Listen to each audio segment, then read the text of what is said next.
Hello. Good noon, Doc. Let me start. So we are group three from the previous presentation last week. Uh, so so the initial information.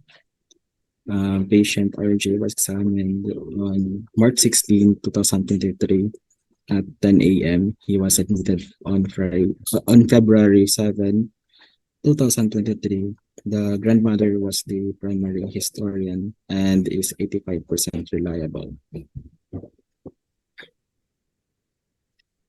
For the general data, patient RJ is a 9-year-old and 3 months old male, born on December 31, 2013, a Roman Catholic Filipino from Kaibiran, Biliran, and was admitted for the second time on February 7 at EBNC, Bagakay, Tacloban City. So the chief complaint is fever and headache.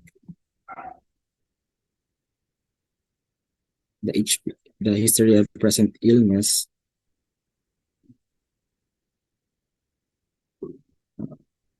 3 months prior to admission, the patient experienced intermittent fever with an interval of two weeks, which lasted about a month.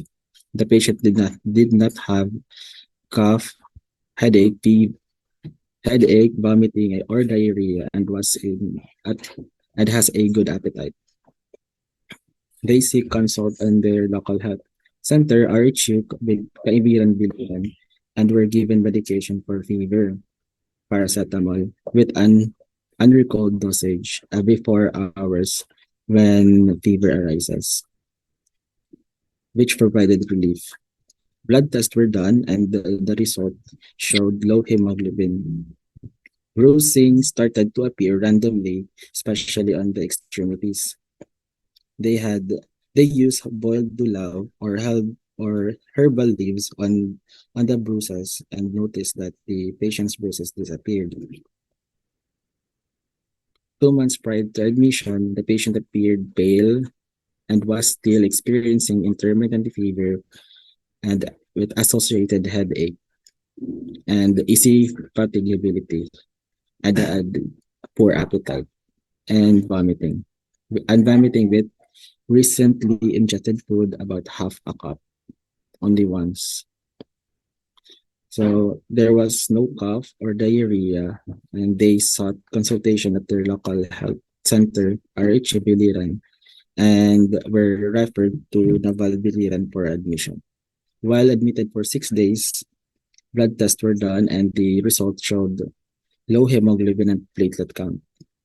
The patient was managed by transfusion with 2 units of PAC-RPC and 1 unit of platelet concentrate with no transfusion reaction. There was no progress in the patient's health status, so medication were given, the paracetamol and cetirizine, and they were referred to EVNC for further assessment and management. So 7 weeks prior to admission, the patient still experiencing intermittent fever and associated with headache, with low hemoglobin and easy fatigability, but now it had good appetite. Still, there was no cough or diarrhea, and they were referred to EMC and admitted for 3 weeks. During their stay, the patient received six units of blood products, but the exact transfusion day was unrecalled. The patient's health improved and they were discharged due to increased platelet count. And they were advised to have follow-up checkup on February 1. 3 weeks prior to admission, while at home, the patient was still experiencing bruises, more on upper and lower extremities, and has easy fatigability with good appetite. There was no fever, diarrhea, vomiting, or headaches. Herbal ointments were applied to the bruised area as their home remedy. So 1 week prior to admission, the patient supposed to have follow-up checkup on February 1, was ab- what but was not able to go to the event due to financial constraints. The grandmother sought financial help from the mayor's office and got the help they needed. On the day of the admission, they decided to go to the EVMC for the follow-up checkup.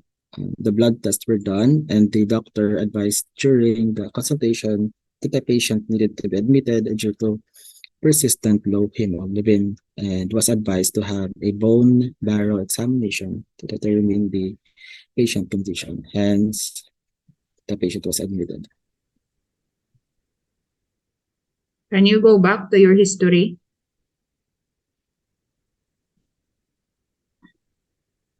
So what do you mean? The patient experienced intermittent fever with an interval of 2 weeks which lasted for about a month. Antok ang yapanhan an SO pabalik-balik dan iya fever. So that ini nga week kaharanat yung mga 2 days as another for the following week haranat na latiyan. Kaya naglipong anak ulo. Intermittent fever with an interval of 2 weeks. Every 2 weeks. About Kasi ito every week, how many weeks man liwat ito niya naghiranat? 1 month po. But every week may haranat siya. Iti mo kuan, iti mo times nga wariharanat, pero man ka days.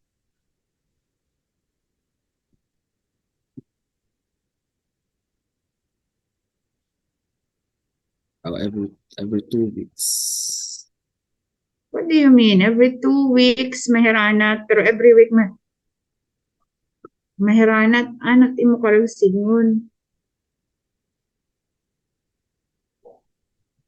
So dok na haranat niya hininga week tas the following week na haran nawaray na bagat sagad na week na haranat Mawawarahin tas usa ka semana, tapos mabalik naman.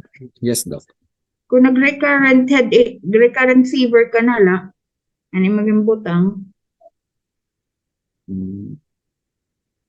Recurrent episode of fever. Kaya imo ni consultant maglilipong ini. So diri doc an intermittent na word at Diri kay nagkuang ka na normal ka.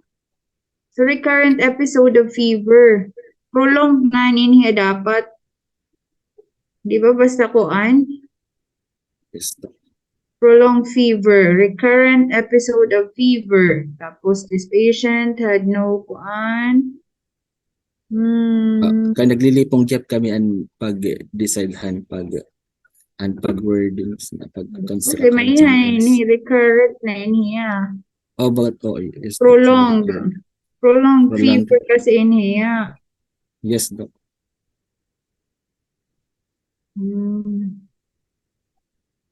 Bruises started to appear spontaneously. Spontaneously. Very randomly. Meaning, bisan even without trauma, there were bruises on the patient.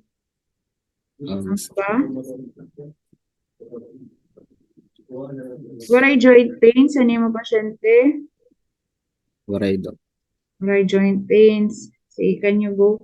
Ito nga 3 months, this patient was already seen at the Biliran and was already admitted at EVMC. What was the consideration during this time?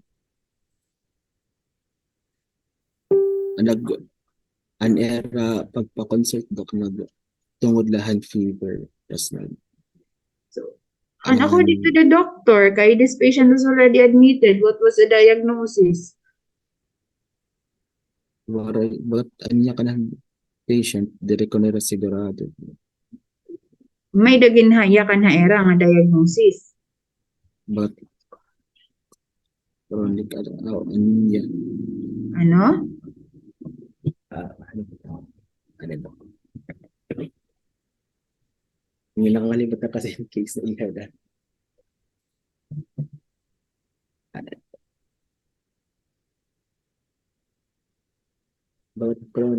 Sige,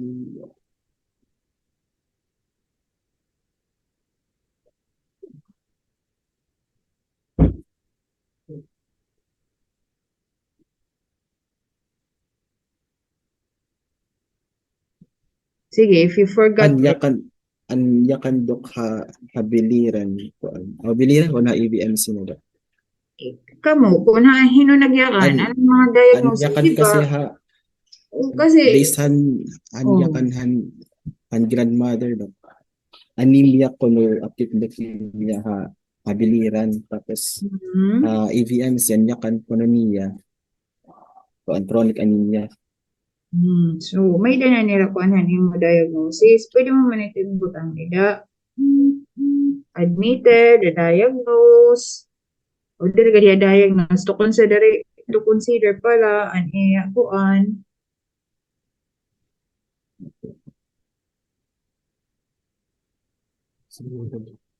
Oo. Tapos, sige, proceed.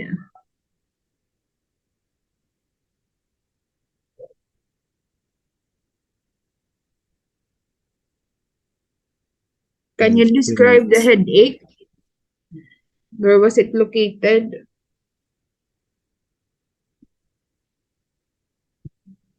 may frontal area na dok at ang iya ka What's the character?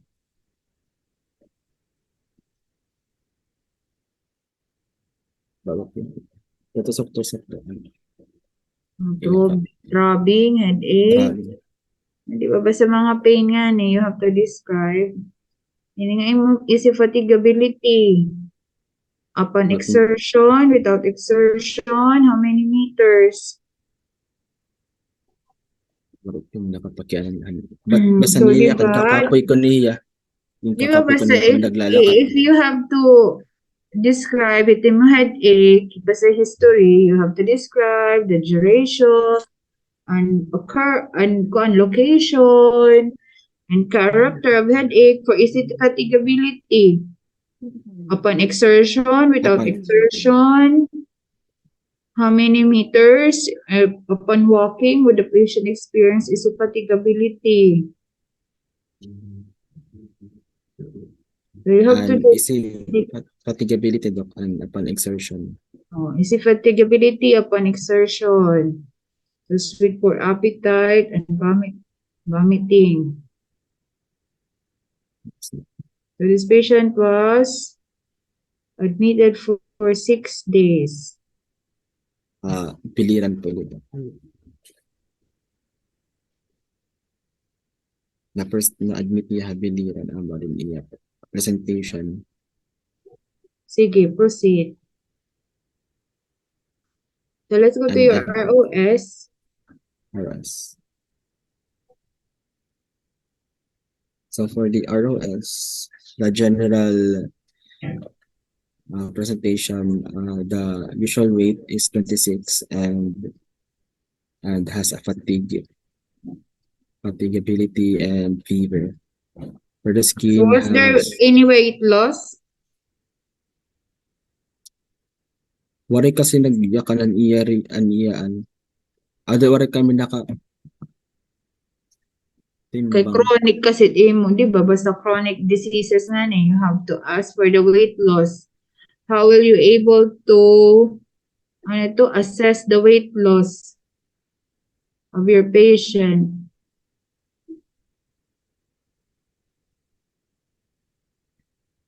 26 kilograms siya dati. Yes po. Yes po. Kasi wala ka mo yan na makakuhahan bago nga kuan.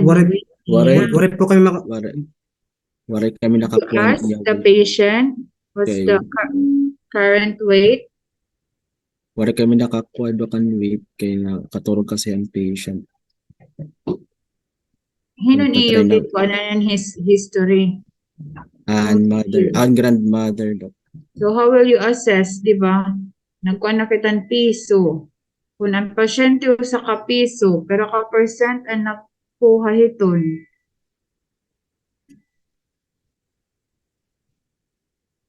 Hello? Hello do. Abagat an gumuti What Basta chronic, I've told you, basta mga chronic, basta mga acute cases, we will not be asking you for this.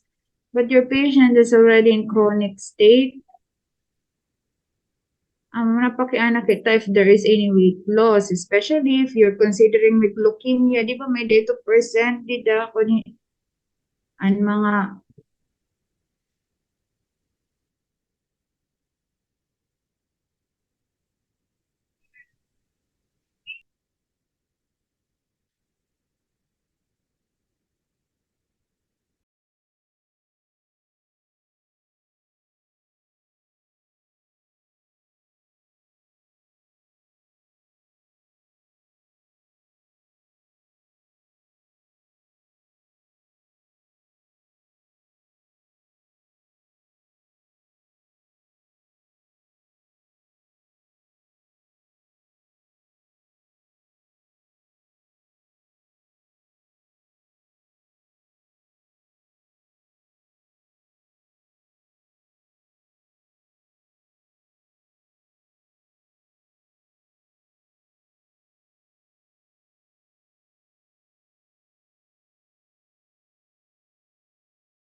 sige, proceed. The skin he has a skin dry skin and positive and PTK, no rashes, no lumps, no sores, no itching. PTK And ko for hematoma.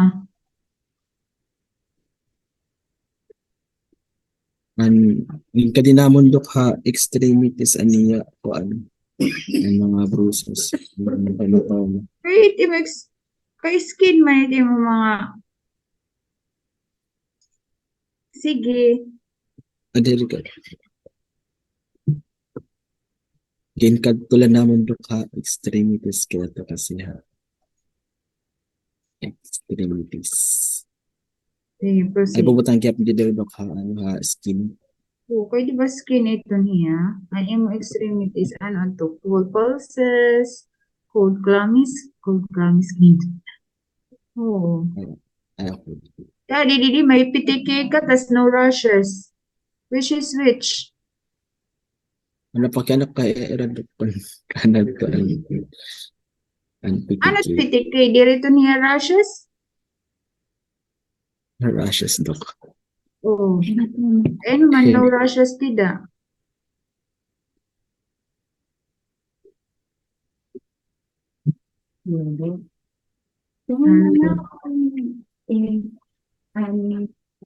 Ang petigay, bagat ada side ang hematomas, tapos ang rashes, bagat lodging skin, pero ang petigay, bursting of capillaries or same labado. Iti yung pakakoniton rashes, kuan lahiya. Kay kung petechial rash, dili rashes, di ba petechial rash iton?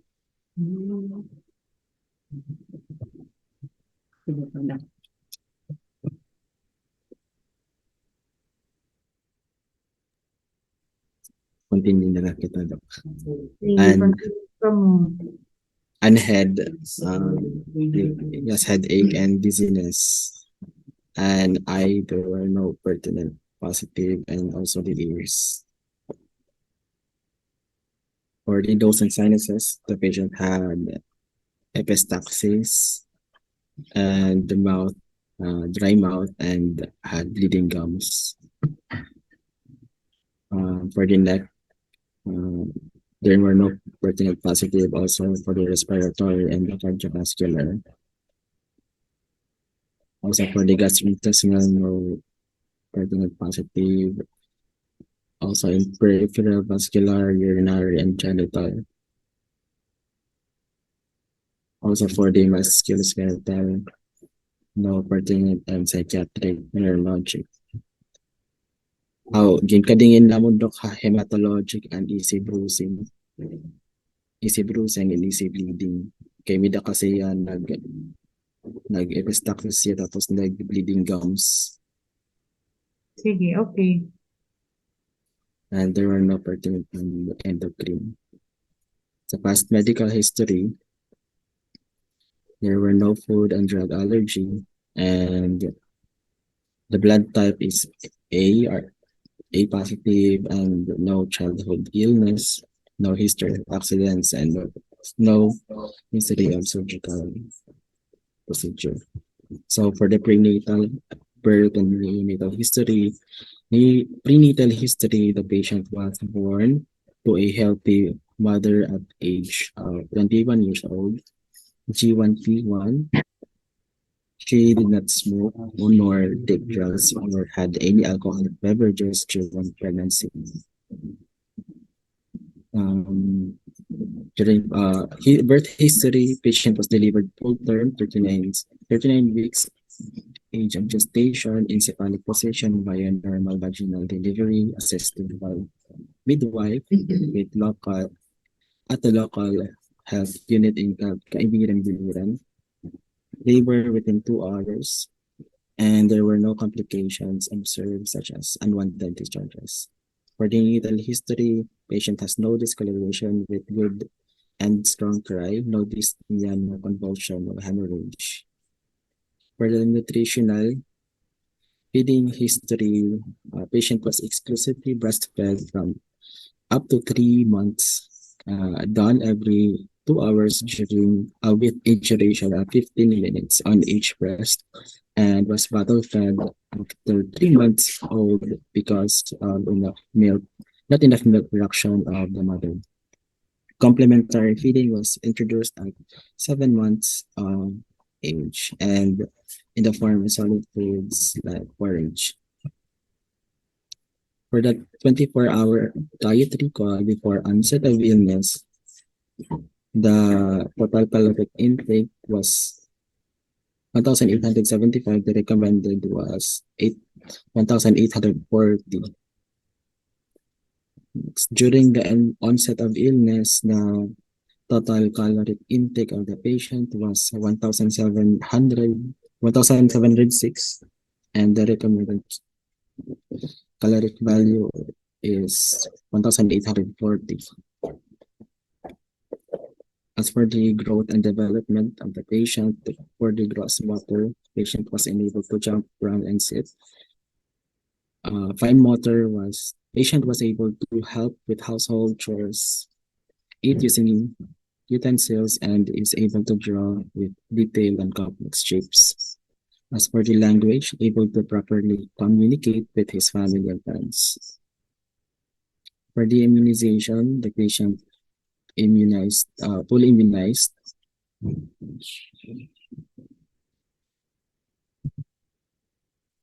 For the family history, the patient's father is 33 years old, works as a waiter on a catering service with no known medical history. Hypertension is present on the grandfather's side on the paternal side. Mother is 30 years old and with unrecalled medical condition because they were separated, according to her grandmother, and the unrecalled heredofamilial disease on the maternal side. The siblings is the patient is the firstborn, and second was unrecalled kay may separated na ang iya parents.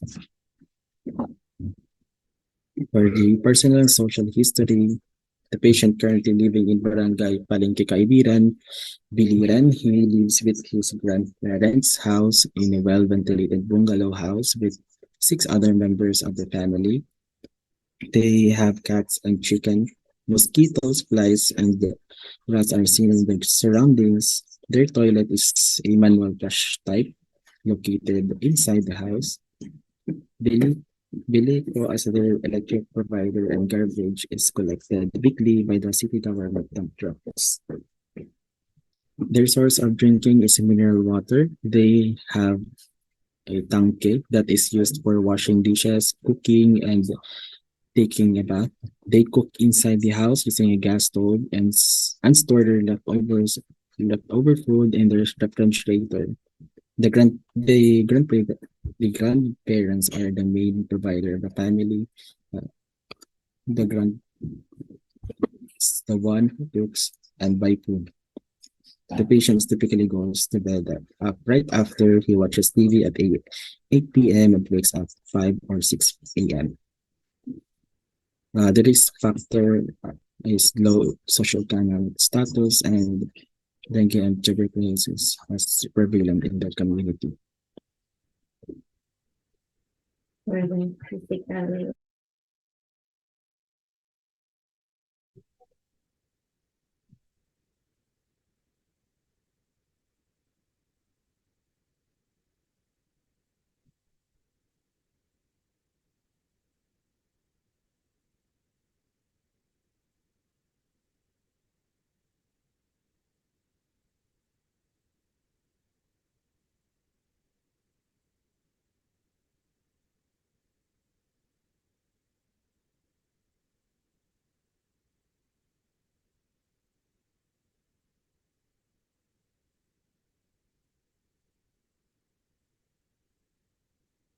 Kaya ano naiwari ka, BP?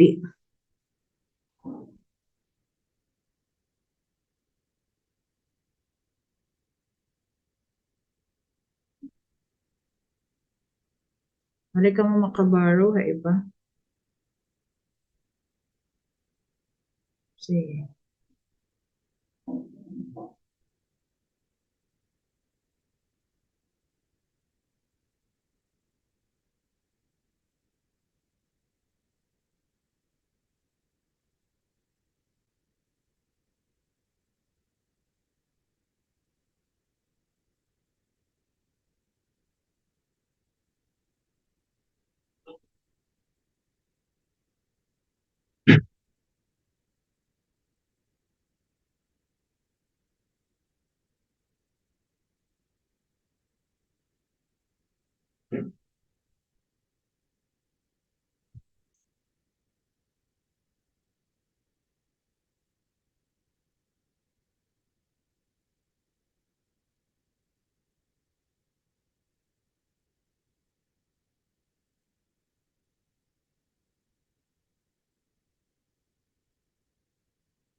Before you proceed, what is the medical term for bruises?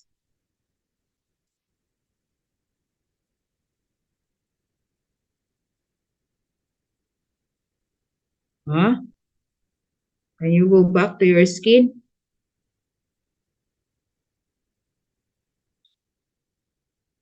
Di pa ko doon. No ecchymosis.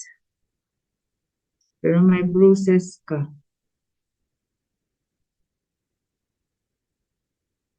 We use medical terms next time. How about the gingiva? Did you check for the gingiva? Ang imo daw kuan? Mouth? What is very important? Will you examine it on imo gingiva?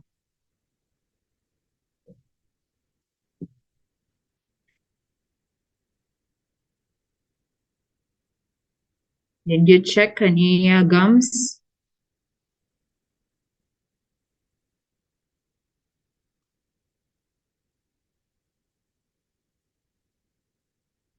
Ano pa? What will you check pa? Labot that bleeding.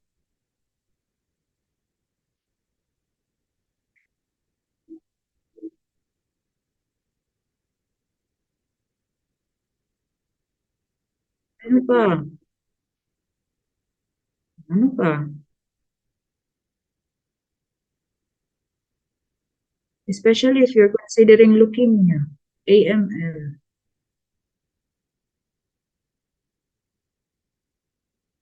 Gingival hypertrophy. Diba? Basta you are considering AML. So check for the gingival hypertrophy, timo pasyente.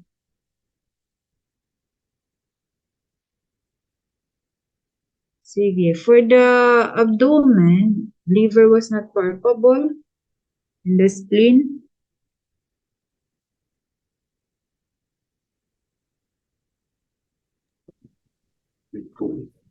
Did it? for the abdomen. Sige. No. No, doc. Sige, give me your kuan. What is your diagnosis? O basis? Salient features.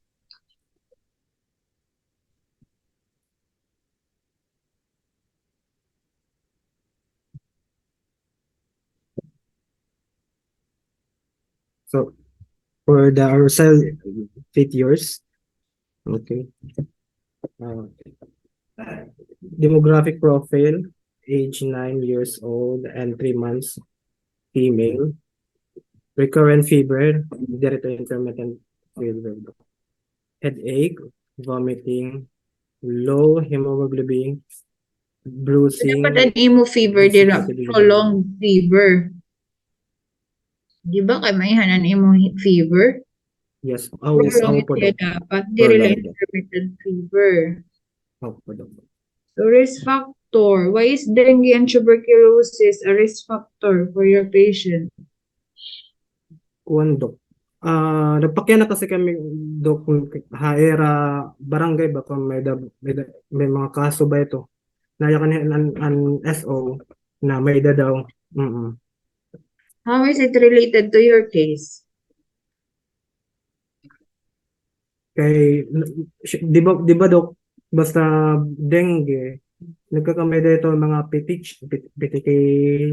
But your patient is already prolonged. Would you still consider dengue in this case? Mga 3 months na hiya history of fever? Ginko consider lang namon Dok ha differentials po Dok. Ata, why would you consider dengue in your differentials? Patay na ni mo pasyente ni kung dengue ni nga 3.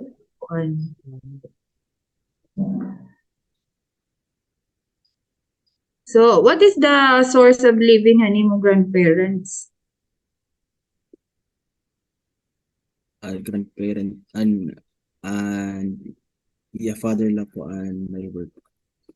Waiter. Kaya na siga, grandparents are the provider, main provider.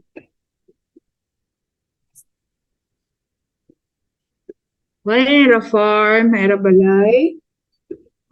Wala po, Dok. Okay. Family history dapat na-ask ka mo of there any family history of blood disorder. Dok, nagpakya na kami to, Dok. Pero waray daw. So that would be your pertinent mga negatives. They may not be present in your patient, but Pero, Dok, pertinent negative, yeah. Exposure, mga pesticide. Pero Dok, napakya na gyud kami kung ang mother's side kumain may era mga disorder o dugo. Sumiring an SO na di yung maaram. Tapos, exposure pesticide. Wala, Dok. Wala po, Dok, exposure sa pesticides. So, pwede kasi ito niyo ibutang dito yung mga pertinent negative, socioeconomic. Okay po. Oh? Noted. Okay.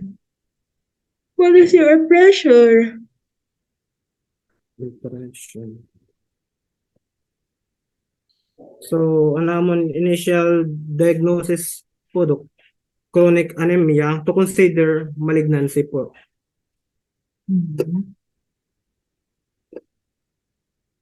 Because ang basis naman ko, Dok, kay may pallor, fatigue, headache, dizziness, body weakness, low hemoglobin, conjunctival and slightly pale and irritable. Sige. What are your differentials? So, amo na ni Dok. Cannot rule out ni iyo dengue, cannot totally ruled out pa talaga iyo dengue. Sorry, good Dok. Dengue until 7 days of fever like niya. Once more than 7 days, you will not consider dengue anymore. Kasi yung pasyente na mapatay na kung ano ito. Sorry, Dok. Sorry po, Dok. Cannot totally ruled out pa talaga yun. ITP usually ITP is not common in an age group an imo ITP. What is the common age group with ITP? 5 to 10 ba to or 1 to 5 years old? Usually appearing after a viral infection. Tapos mga 1 to 6 years old po, Dok. You ruled it out because ano mo age group. Ano pa? ITP, do you need to do bone marrow? When will you do bone marrow with ITP? Kaya no need for lab workup. Kasi ITP, kung ano to niya, CBC leton. Para workup, kailangan na ITP para basa na yung baba. Kaya totally ruled out.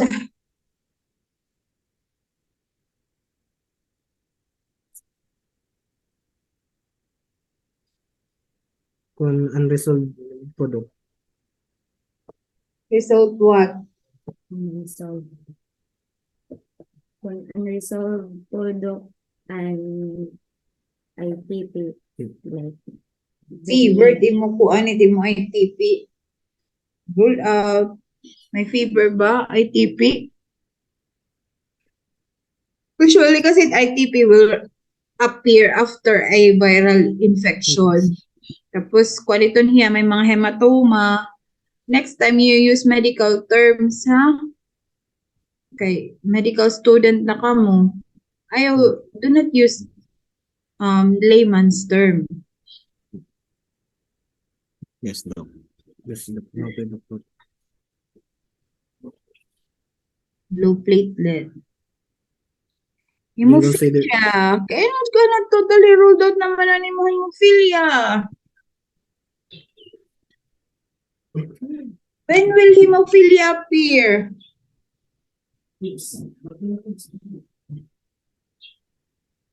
Nagabutan na ini ngipon?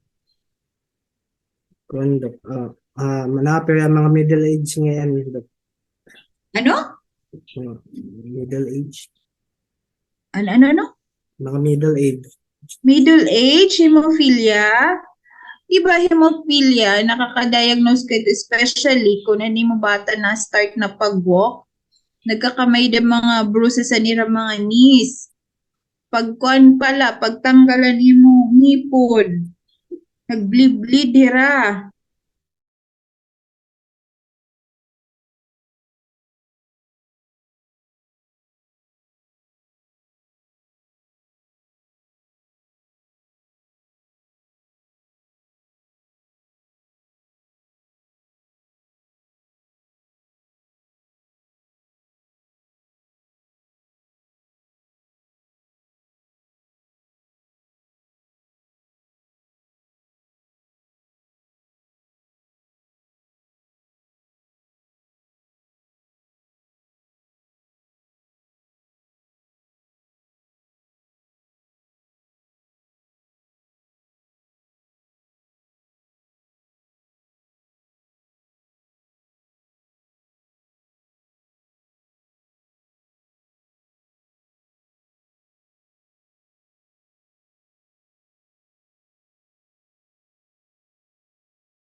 Mga present on the Ha? Kami po, Doc.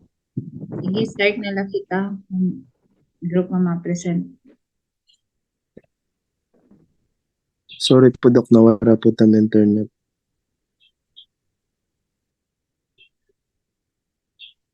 Ma-share screen na lang ako, Doc, ano? Ma-start na lang. Oo.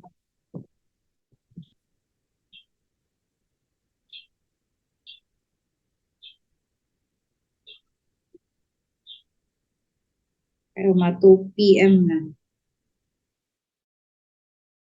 At least history na lang kita, doktora, ha? Doc, History lang. madagmit lain ni Hiya kay bagat guti ay man lain ni Hiya. Wow. Anong patient kay ko ano ng pasyente. Aniya, upod kasi niya uyab, pero niya nanay. So, bagat guti ay lang na. Sige, okay. Hagod.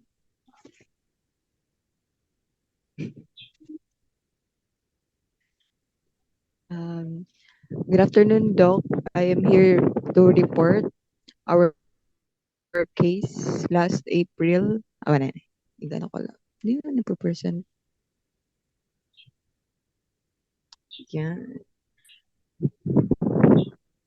So I am here to report our case presentation with my group mates, Aba, Misa, and me. So the date of interview, April 20, April 20, 2023. Date and time of admission is April 12, 2023 at 8 p.m. Source of data is the patient and reliability of 80%. So there is no source of reference. So general data, patient Gigi is a 16 years old female, Roman Catholic, and was born on June 8, 2006, currently residing in Santa Ana. So for the first time in Eastern Visayas Medical Center last April 12, 2023. So our chief complaint is pain in urination, specifically. For the HPI, 4 weeks prior to admission, patient experienced onset of pain in the hypogastric region. 6/10. She also had dysuria, burning pain sensation during urination associated with hematuria. frequency undocumented fever and bladder fullness with urine output of 250 ml per day, with yellow color and hazy transparency. Patient drink herbal manzanitas to relieve the pain, hence providing relief for 10 minutes duration. No other symptoms such nausea and vomiting were noted and no consultation was sought. 3 weeks prior to admission, suprapubic pain of 8/10 and dysuria persisted with 200 ml per day but with no fever and hematuria noted. Took the same herbal medication and provided temporary relief to the patient and no other symptoms were noted. No consultation was sought. In the interim, hypogastric pain persisted with pain rate scale of 7 out of 10. She experienced body weakness, undocumented fever, and recurrence of dysuria with a urine output of 170 ml per day with dark yellow in color and hazy transparency. Same intervention was done to relieve the pain and no other symptoms were noted. No consultation was sought. So 1 day prior to admission, symptoms persisted accompanied with bilateral flank pain with a pain rate scale of 9/10. Patient had onset of chest pain and dyspnea, thus promptly sought consultation at RHU Santa Rita Samar and was given an cold pain reliever to alleviate the pain. But the pain still persisted, hence referral to EVMC for further evaluation.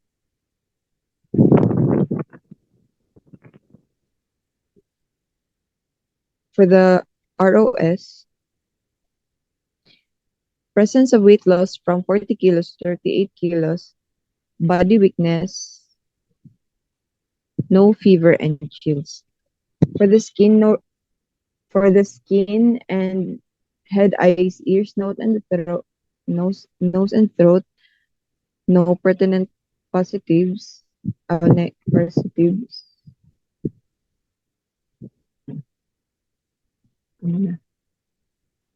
For the breast, no lumps, no pain, and no nipple discharge.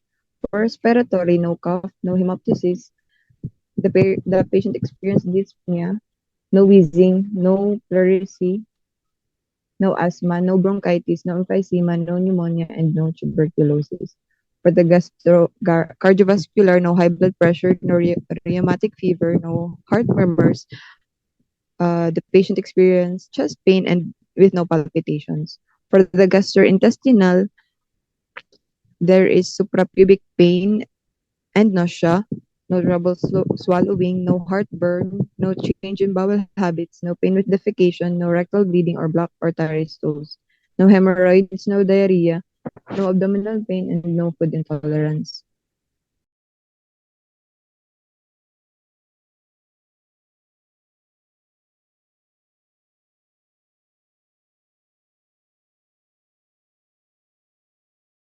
Hematuria and bilateral flank pain, no kidney stones.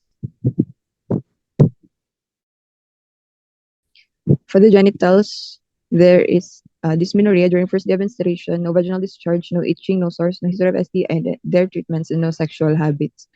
For the musculoskeletal, psychiatric, neurologic, hematologic, and endocrine, normal, what, Unremarkable. unremarkable. Okay, no, thank you. For the past medical history, the patient has a complete immunization. She is allergic to seafoods, mongos, and beans. Patient has a blood type O and no history of past transfusion, no surgical history, and no drug reactions. For the gynecologic history, age of menarche is 13 years old with regular menstruation. Duration of periods is 2 to 3 days with heavy bleeding Sexual activity thrice since last month and they does not use any When was the contraceptive. first sexual contact? Waray na po in detail ang patient pero nag-emphasize po yan na last month. Last month po, Dok. Pagsugad po ito, Dok, mapirit pa ba ako nga may date or Kung pwede, nakadan uyab, hindi mo pagpapirate. oo, Dok. Aman bantay, Dok. Kasi bahay na luwat, iba nga uyab. Iba na. Dere dok Iba. an lalaki ko no dok may danya ex. Oo, And Dok. alaki, may Niya. ex. Yes, Dok. Tapos, Tas, nagkamayda ko nagyap ko nitiya ex, Dok. Tawag ini. Nagkamayda gyap abdominal pain tapos suga fever. dito. Oo. Ay, sige. May PID na yun eh. Kuan. Okay, Dok. Sige. So, for the Kasi feeding it's very issues, important also because we have increasing trend na of HIV. So sa STI and HIV are parang, di ba, they are both the same kasi the type of contact and immune transmission, the same man. And the problem is we have an increasing trend because the education started late but the risky behavior started early on.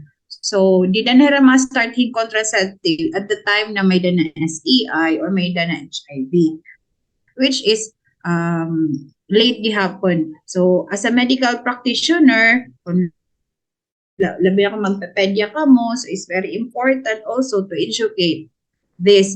So, yan na kasi I am nag-lecture gihapon ako. I am going to different schools para gihapon to lecture about ang kanang HIV. So, usay gihapon itong nakukan na risky behavior of your mga teenagers because early and era sexual contact, late and era pakakahibaro, tas later on, after 10 years, some of them will have already HIV.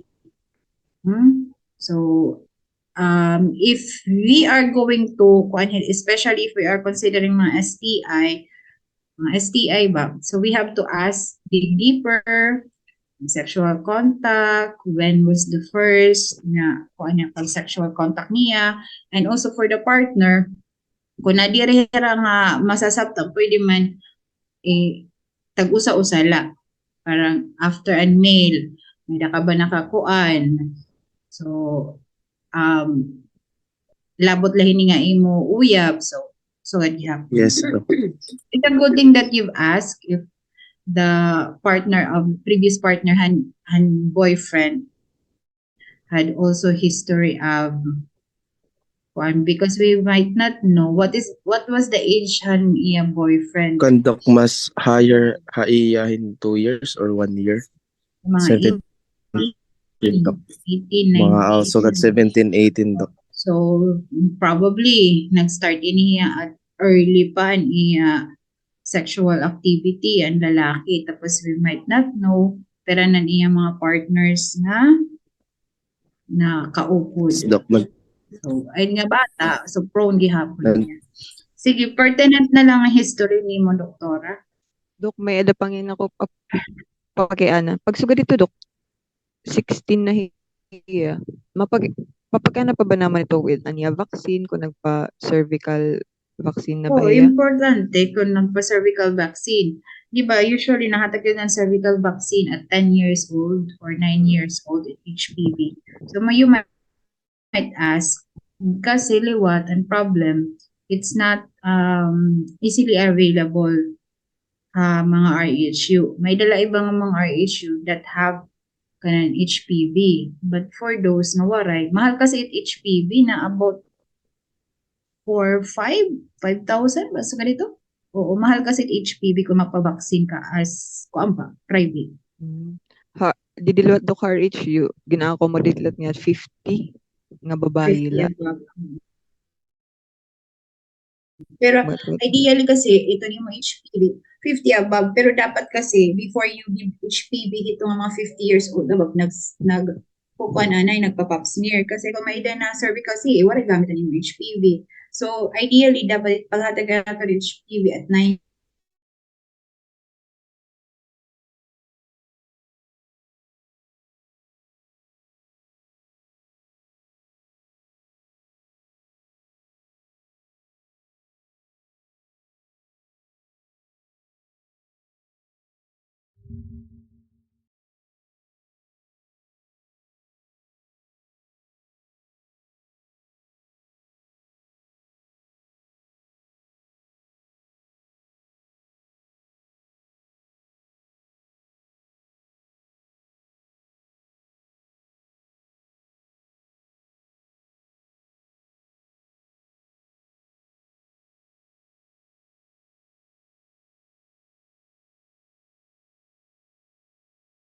Doc, niya 24 hour diet kay biscuit and juice. Ngan kada gabi na kaon rice. So, ang niya recommended kay local for 16 years old kay 1,800, 1,068 na lang nila. So, iya growth and development, 16 years old, emotional social changes, they will start to show more independence, engage in less conflict with their parents, raise the opinions of their peers, into deeper platonic or romantic relationships in search of intimacy. Teenagers often have strong sexual desires and may become sexually active. For the cognitive and language, they have changes language and behaviors. They explains the rationale behind their thoughts or decisions and can able to communicate like adults. They also are mastering abstract thinking and they need free time to pursue interests as well as their expectations. For their physical changes, they are concerned about the way they look. They continue to develop physically, including muscle development and weight gain, sleeping longer, and females who are likely almost done growing and developing. For the immunization history, complete immunization since tapos. Family history, father is a 41-year-old Roman and mother is a 39-year-old stay-in helper in Manila. She has 3 siblings, all girls, and all are apparently well. Family history of illness, her mother has asthma and no known other hereditary familial diseases. The risk factors, we have lifestyle, since mahilig man yan mga junk foods, coke, early in the morning, tas they're nagbe-breakfast. Then unprotected sexual intercourse, what I pwede pa, predisposition, UTI is more common in females, and hygiene. So for the heads, at home, she does not fight with anyone in the household and she always play with her 3 younger siblings. For her education, she is shy, no group of friends. She experienced being bullied in school and her favorite subject is mapping. Activities. During her spare time, she practices dancing, especially if there is an incoming dance competition. She also likes playing Mobile Legends. For drugs, she doesn't drink alcoholic beverages, not smoking cigarettes, nor doing drugs. For sexuality, she does not pressure herself to have intimate relationship. Pero may diya uyab. Yun ko gimpirit natin yun. Suicidality, Pirit. if she is... Kaya bagat mariya buot mo, dok nga ka story. Sino niya po na balay? Iya father po. Father and the 3 younger siblings. All girls, dok. All of them girls. It Yes, father, dok. waray uyab. Mula, dok. Waray ako nakapakiana. Kaya bagat Most of the time, waray din ang tatay ang balay. waray po, dok. So, yeah. Oh, that's a defense mechanism already on her part. Di ba, 16 years old. Tapos aniya pa mama kay adto ha Manila. Wari lalawt ako nagpakana kung may pamilya na nga iba kay bangit pa Ako rin kasi the problem. Usad nga po nito nga mga risk factors, mga sexual activity, di ba, in family parang dira kuan parang intact ang family ties, close family ties. Tapos waray ra adult supervision ko nga makita era, especially if the father is always how work and mother waray dida. Yes po, Dok. So, suicidality, if she is depressed, she does not have any suicidal thoughts, no intention of hurting herself, nor ending her life. She just cries and sleeps until she is okay. For safety, she always feels safe and her boyfriend is always there if she needs someone to talk to. Char. Say they will be kuan. They will need someone na parang always there. Amo kasi the problem basta kulang in affection, kulang in adult supervision, they would tend to find someone older than them. Di ba? Di ba nga nito nakaka-uyab mga 20, 25, 30. May money. Char. Money. So it's very sad because we have an increasing trend also of teenage pregnancy. The youngest nga teenage pregnant nga ako na kuan is 13 years old. Imagine that. Akon anak 12 years old pala yan na. So, nakapaanak akong 13 years old. Usually, Doc, So sad from abuse. nga. Or, Oh, some of them, tapos may dako 15 years old, yung nangasawa 25 years old, 30 years old. Tapos the parents parang okay nila era nga mag-asawa na ba, ipapaglungon na la. Instead nga dapat is na the number one rule kasi itong imo teenage nga pag pregnancy is they should not live together. Kasi if they live together, tendency after a year, pregnant na luwatan na ang babae. So, ano mo kasi ito, dapat yung bubulag mo nila. So, very sad gano'n, dog, but there's nothing you can do about it. Kaya pumasang ito, labot name. Oo. But it's always our job parang instruct la, educate. Sige, okay, proceed. so for social environmental history, patient is the eldest among her three siblings. Patient is tapos na ito, Doc. Environmental, she is currently a grade 11 student at Tuminamos Integrated High School in Santa Rita, Samar. She lives with her father and siblings in a well-ventilated one-story concrete house. She has a pet dog in their house. Their toilet is located inside their house. Their electric supply is from Samelco. Garbage is taken every Tuesday. Source for drinking water is mineral water. Kitchen is inside their house and they use butane for cooking. The father of the patient is the one who buys and cooks their food. The patient usually skips breakfast, eats rice, sometimes vegetables and fish during lunch and dinner. She likes junk foods, any salty foods, and drinks Coke every day. She can finish 5 packs of junk foods every day and she prefers magic syrup to be added in their food prepared by her father. Kasi good So, luck na lang. communicable Good luck sa mga kidney mo. Kasi good luck sa communicable kidneys. disease. Sige.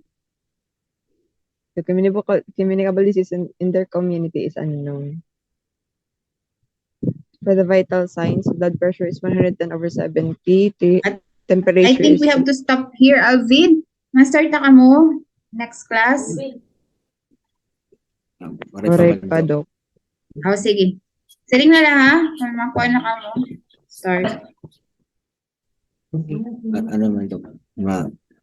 Sige, stop Continue ka na na lang here. Tapos, we will Next. try nga next session. Pwede kita early on, mga 9:30, so that we can finish all of your cases. Adre kita Dok mag-meet buwas. Ayun na lang buwas, 9:30 na lang kita next week. Next Pag-start. Thursday. Sige Dok. So early na lang kita so that we can finish. Next week will be your last session, di ba? Oo, tapos we will still have a meeting if we will have practical exam. Itaon ko pa. Mapakianap ako ibang mga preceptor kung available. Okay? Yes, So, Doc. I'll see you next Thursday na lang. Thank you, Doc. Mag-attendance kita, Doc. Ano? Mag-attendance. Pwede lang din mga video. Dahil ako naka-open din mga video. Artista ako nini. Open cams. Doc, and iba waray. Adila, magsaragpit la kasi kami. Sige. Open na Okay. lang camera. I'll see you next week. Bye. Ma-picture na ko, Doc. Sige. 1, 2, 3, go. Okay. Thank you, Doc. Done na. Thank you, Doc.